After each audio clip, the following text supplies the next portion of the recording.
मैं तो जब भी दुखी होता हूँ माँ की तस्वीर के सामने जाकर अपने सारे दुखों का बोझ हल्का कर लेता हूँ और खुशी के मौके पर माँ की तस्वीर को सबसे पहले खुशखबरी सुनाता हूँ।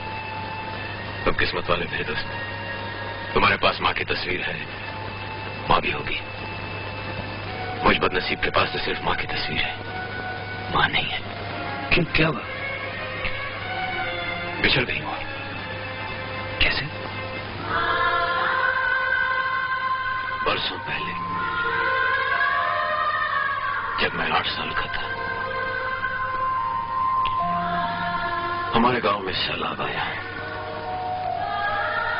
सारा गांव बह गया। मम्मी, पापा,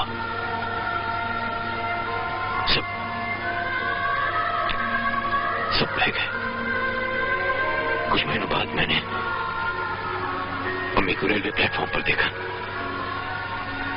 मैं उनके पास गया और मैंने कहा, अम्मी, मैं आपका इकबाल। उन्होंने मुझे खोई हुई नजरों से देखा।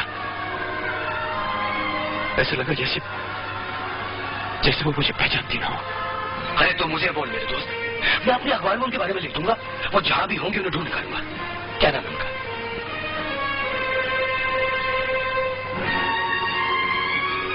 सलमा। सलमा? मेरी माँ का नाम भी सलमा है। कुछ अता पता है उनके बारे में? सुना है कि वो विलायत में थी।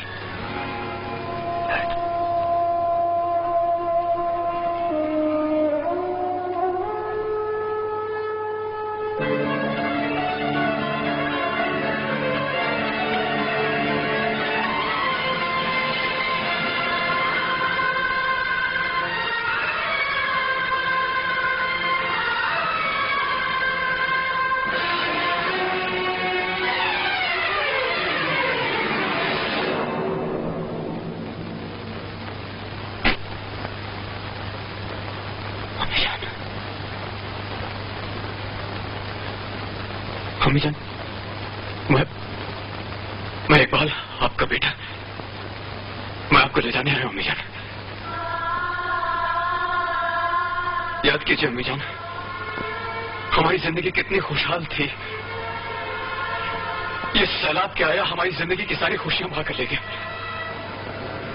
एक बार अपने इकबाल को बेटा कहकर अपने सीने से लगा लीजिए, वरना आपका ये बेटा रो रो कर आपके कदमों में दम तोड़ देगा। बचपन से लेकर आज तक एक भी दिन ऐसा नहीं गुजरा जब मैं आपको तन्हाई में याद करके नहीं रोया।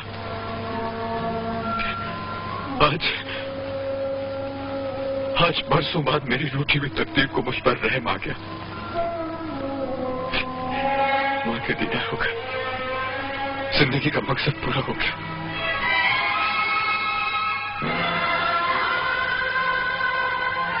चलो भैया, मेरे साथ चलो, मैं तुम्हें ले जाने आया हूं। मिस्टर, तुम्हें गिरफ्तार किया जाता है। किस जुर्म में? इन्हें अगवा करने के जुर्म में। ये मेरी माँ है। झूठ बोलता है ये इंस्पेक्टर। न ये इसकी माँ है और न ये इसका बेटा है। यकीन नहीं आता तो पूछ लीजिए इनसे। क्यों मैडम, क्या ये आपका बेटा है? ये बोल नहीं सकती, इनकी याददाश्त जा चुकी है। क्या सबूत है कि ये तुम्हारी माँ है? मेरा सीना चीर कर देख लो, उसमें तुम्हें मेरी माँ की तस्वीर नजर आएगी। कानून इन सब बातों को नहीं मानता। अगर तुम्हारा कानून ये सब बातें नहीं मानता तो मैं भी तुम्हारे कानून को नहीं मानता। ये मेरी माँ है और मैं इसे यहां से ले जा रहा हूं और मैं देखना चाहता हूं कि कौन मुझे रोकता है।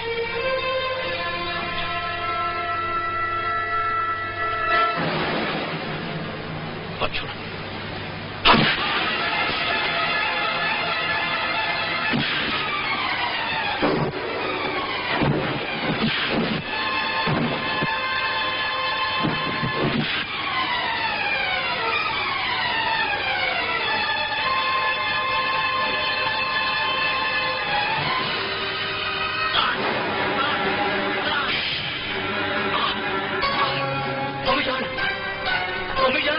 मम्मी जान,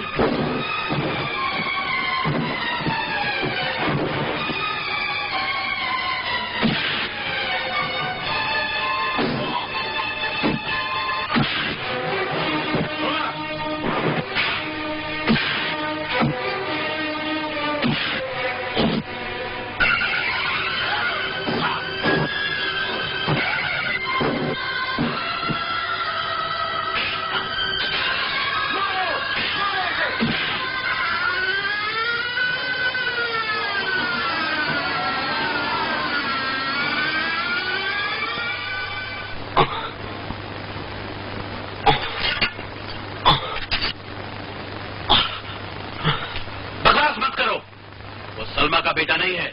वो यहाँ की सारी दौलत चुरा कर फरार हो जाना चाहता था। उसकी सबसे बड़ी दौलत तो आपने लूट ली है, उसकी माँ।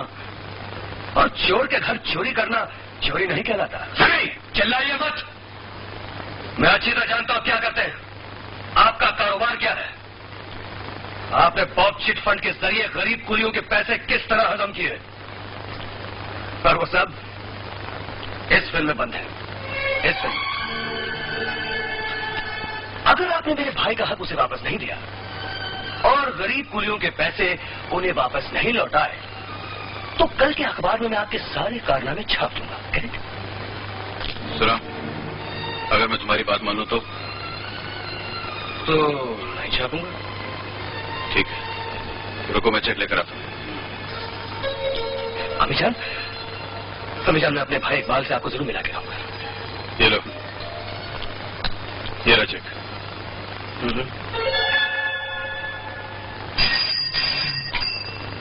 हेलो, मैं जफर बोल रहा हूँ।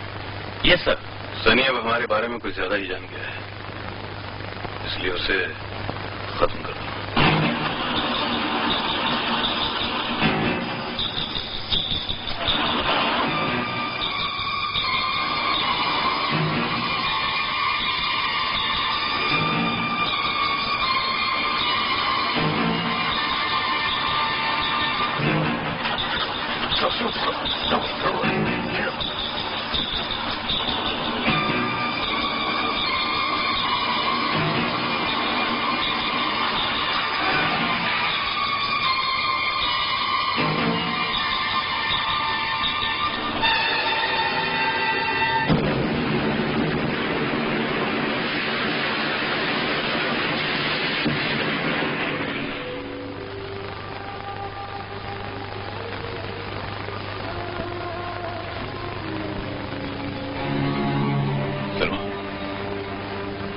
सलमा, हमारे कारोबार में हमारे काफी दुश्मन पैदा हो गए हैं।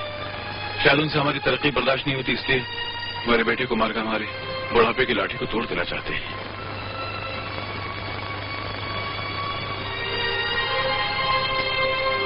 चलिए आज हम आपको दरगाह शरीफ ले चलते हैं। वहां जाकर फातिहा पढ़ लीजिएगा और हमारे बेटे की जिंदगी बच गई, उसका शुक्रिया भी अदा कर लीजिएगा। मैं तब तक यहाँ के कागजात पर दस्तखत कर लेता हूँ।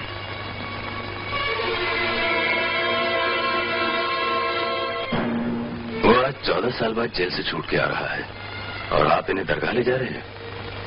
दरगाह कहाँ है? जेल के सामने। तो फिर जेल से निकलते ही उसे इनके बेटे की जिंदगी बच गई है, इसलिए चादर चढ़ाने आएंगे। परवरदिगार तुम्हारे बच्चे की उम्र दराज करे, तुम्हारे शौहर का साया तुम्हारे सर पर हमेशा सलामत रहे और उन्हें दुश्मनों की नजर से बचाए।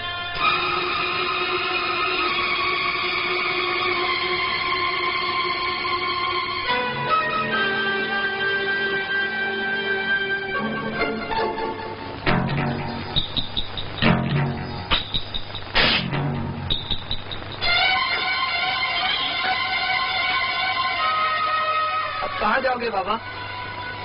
भाई, इस वलीउल्लाह के चौखट को चूम के पूछूंगा, जिन्हें मैं खो चुका हूँ वो कहाँ है। खुदा हाफिज असलम मियां।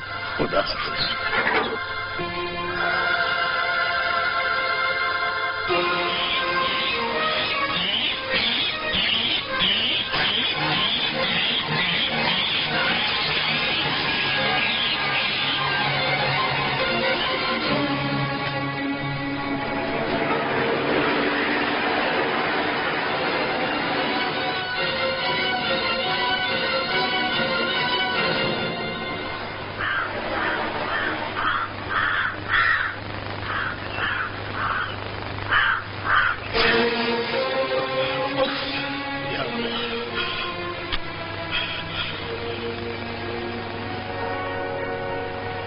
कब्र को पहचानते हो? मेरे मालिक की कब्र है।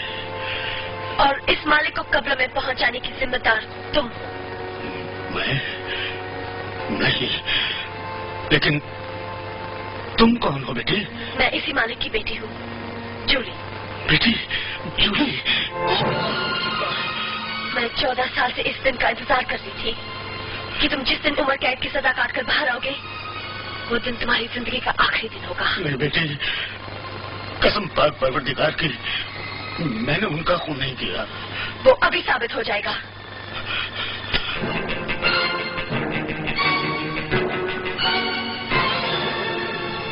अगर वाकई मेरा आखिरी वक्त आ गया है तो मुझे परवरदिगार का शुक्र अदा कर लेने दो।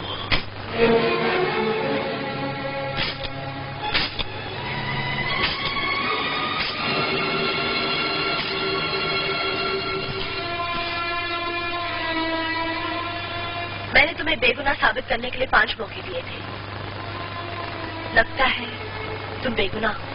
यही तो मैंने भी बेटी अदालत में चीख चीख के कहा था, मैं बेगुनाह हूँ, मैं बेगुनाह हूँ, मैं बेगुनाह हूँ।